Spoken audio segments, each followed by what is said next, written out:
Hi, today what we're going to look at is simple interest. We're going to do a second session after this one and I'm going to look at compound interest. So simple interest is interest is worked out by multiplying the principal, which is the amount of money that we start with, times the rate, the interest rate, times the amount of time that we've got it invested for. So we use the formula I equals P times R times T, or PRT. So let's have a look at an equation where we're investing $5,000 at 5% interest rate for 10 years, which is quite a long time. So first thing we need to do is work out which is which. So our principal, our initial amount is our $5,000. Our interest rate is 5%. Now that's 5% per annum or per year, which is important because the amount of time that we've got is in 10 years. So interest rate per year and our time is in years. So it's a very simple calculation. 5,000 times 5%, which is 5 over 100, times 10 years. If we put that into our calculator, 5,000 times, I'm going to do this as a fraction, 5 divided by 100, 5%, times 10 years. So that's 2,500. So that's the amount of interest on $5,000 over 10 years. So you get half as much money back. If somebody said to you, how much money do you get at the end of the time, the amount you'll end up with at the end is going to be your principal plus the interest. So our principal in this case was 5,000 and our interest is 2,500. So the amount that we'll end up with at the end, on maturity we call this, equals 7,500. All right, so that's a pretty simple question. We can work out, using algebra, any parts of this. If I said, how long will it take me to double my money if I start with $5,000 and I invest it at a rate of 7%, how much does it take to double the amount of money? So how much to get the same amount of interest? So in this case, my principal is going to be 5,000 because I'm trying to double my money. My interest also needs to be $5,000. Okay, so our principal is 5,000. At the end, when we get another 5,000 back, we've effectively doubled our money. And we're going to do this at 7%, and that's our rate. So we put that into our calculator, our formula. Interest is 5,000. 5,000 equals our principal, 5,000 times 7%, so 7 over 100, times the thing we're trying to find is the amount of time it's going to take.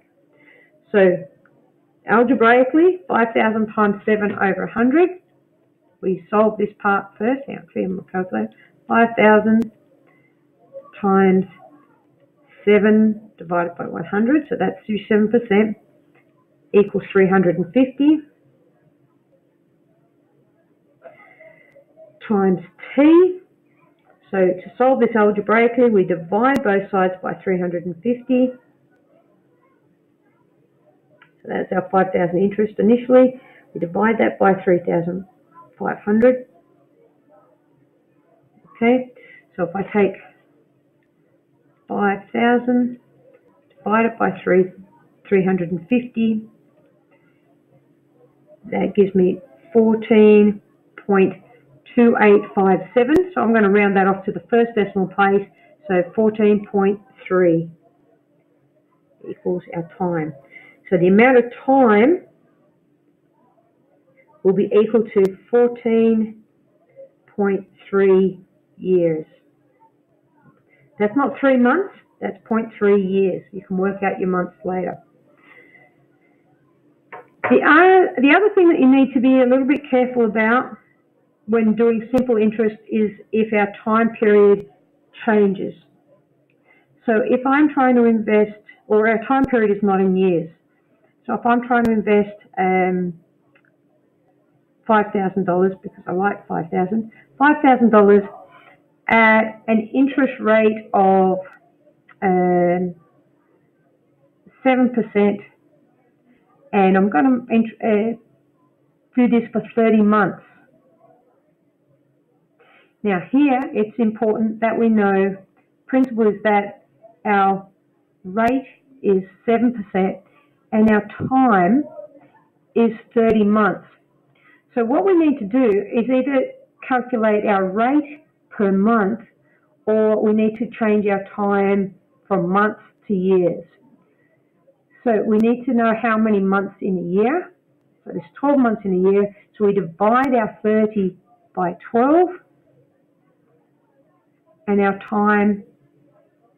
So what we can do is we can just put it into our formula as the interest equal to our our principal times our 7% times our time, 30, and to convert that to years, we divide that by 12. So on our calculator, we do 5,000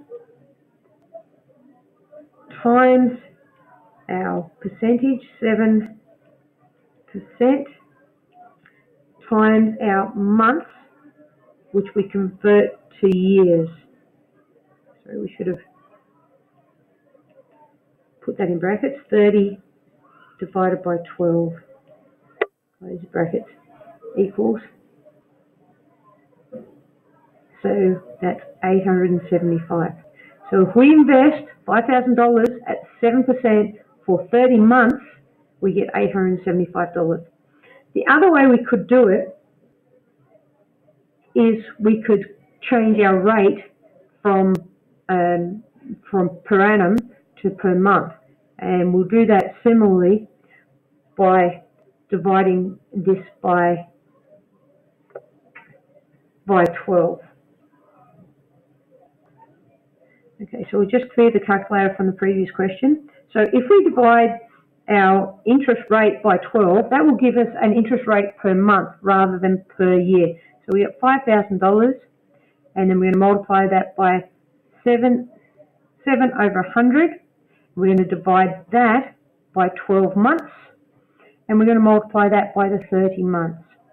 So when we multiply that, when we do that on our calculator, we get 5,000 times 7 over 100, and we divide that by 12 months, and then we times our answer by 30, and we get 875. So it doesn't matter which way you do it, that's what you have to do. Divide either the months by 12 or the rate by 12. Not both, just one. The other thing that you might be asked to do at different times is a simple question, $1,000 at an interest rate of 10% for time 60 days. Same thing, we interest is equal to 1,000 times 10%. My preference is to change your days. So there's 60 days and our interest rate is in years. There are 365 days in a year, so we divide our 60 by 365 because there's 365 days in a year. So on our calculator, 1,000 times 10%, okay, so that's 0.1, just shorthanded that, times 60 divided by 365 days equals 16.43. We're dealing with money, so let's make that